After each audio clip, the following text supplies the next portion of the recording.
Hey kids, this is Ivan. How you doing?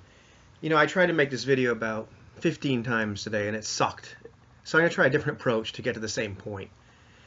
When I play a role-playing game, D&D or whatever, I want to experience the game world. I want to experience whatever scenarios, have been set up or, are available, whatever. So I need a character to go experience that game world. And so, my big MO is, I want to play an adventurer. And I don't necessarily mean, the classic, oh, okay, I'm going to go dungeon crawl. I just mean, somebody that's going to go explore the world and interact with it. And so, I need a guy. And for me, the easiest class, if it's a class-based system like D&D, which is kind of my preference, is to play a fighter. And it's not because I get my jollies beating people up. That can be fun sometimes. It's just the simplest class to kind of step into where I'm not worried about, okay, well, how does the magic system work? What spells do I have? If there's a big, huge skill system, what kind of skills do I have? It's kind of the simplest guy, the most vanilla. And that's what I'm after because I want to ignore all that stuff and just play the game. It's not because I want to beat people up. And, to be honest, he's probably one of the most survivable guys. If it hits the fan, he might have more hit points or stamina or whatever. Probably wears better armor, all that good junk. He'd probably beat people up a little bit better before he gets away. There's a lot to be said for a fighter-thief combination, or a fighter specialist, or whatever you want to call them, too, because you can have a lot of options in a case like that. And I don't mind necessarily playing just a straight-up specialist or thief or whatever. Something like Lamentations, that can be a lot of fun because you really get to specialize them quite a bit, hence the name specialist. So yeah, but overall I gravitate towards playing a fighter, and I certainly had a blast playing wizards and clerics and all that kind of thing. I'm just talking about my go-to character or character type, that sort of thing. And then after that, it's not so much just about the class. It's like, well, what kind of guy do I want to play?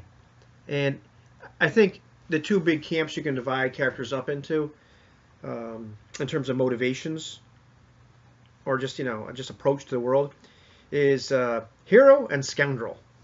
And of course, I'm stealing that from Star Wars and Han Solo. I'm not a big fan of like heroic games or, a character who's got this mission, that can be fun sometimes. But I like to play a scoundrel. It doesn't necessarily have to be a bad guy. I tend to play characters that are neutral. And it's not so I can just do what I want. But, he's not a crusader. He's not necessarily crusading for good, nor is he out to screw everything, everybody and everything all the time and be evil. He's just, I think, how a lot of people act. Some people say that most people are, I don't want to get into alignment discussion here, but bear with me for 1 second. I think there's at least two schools of thought in terms of like what happens in real life if you're going to use something like alignment. And this isn't really about alignment. Some people say, well, most people are lawful good. They want to follow the laws. They want to do good for the most part. There's another mindset that says, well, most people are just plain old neutral. They're not necessarily, bad or evil or that selfish. It's just kind of they're looking out for themselves. So, I'm not sure exactly which camp I fall into, but a lot of times I like my guys to be scoundrels. A little neutral. Maybe a little good around the edges.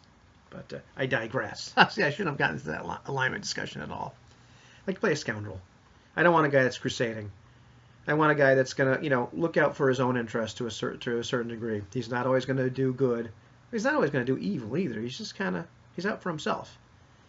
And, you look at, any number of fictional accounts, a lot of films like this, but some books or whatever, and some stories. These are the basic tropes, or whatever you want to call it, or God, what's the word I'm looking for? Archetypes, probably the wrong word, but you've got your hero, you've got your guy. He's not really a crusader.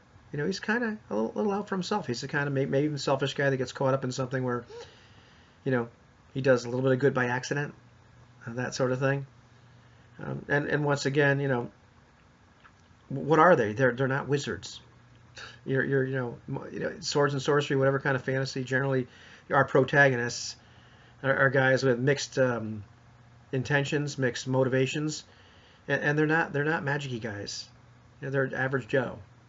That's what I like to play. I like to interface and experience the world through average Joe. A little better than average because he's an adventurer and I want him to live. That's the whole point to a certain extent, to be a little bit above average over time. But I like playing average Joe because then I can experience one of those holy grails of mine, which is ignoring the character sheet. Yeah, sure, I can be informed about what I'm going to do or try to do, or that sort of thing through the abilities of my character. You know, I'm not stupid. You know, if I'm playing a relatively strong guy, well, I'll try more things that involve strength. You know, if I'm relatively sneaky or crafty, I'll try more things that involve those sort of skills. But you know, that's kind of, it's informed me a bit about what kind of guy is this, you know, anyway, in terms of his profession or what he tends to lean on.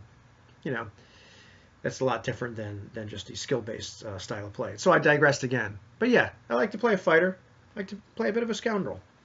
What do you like to play, and why?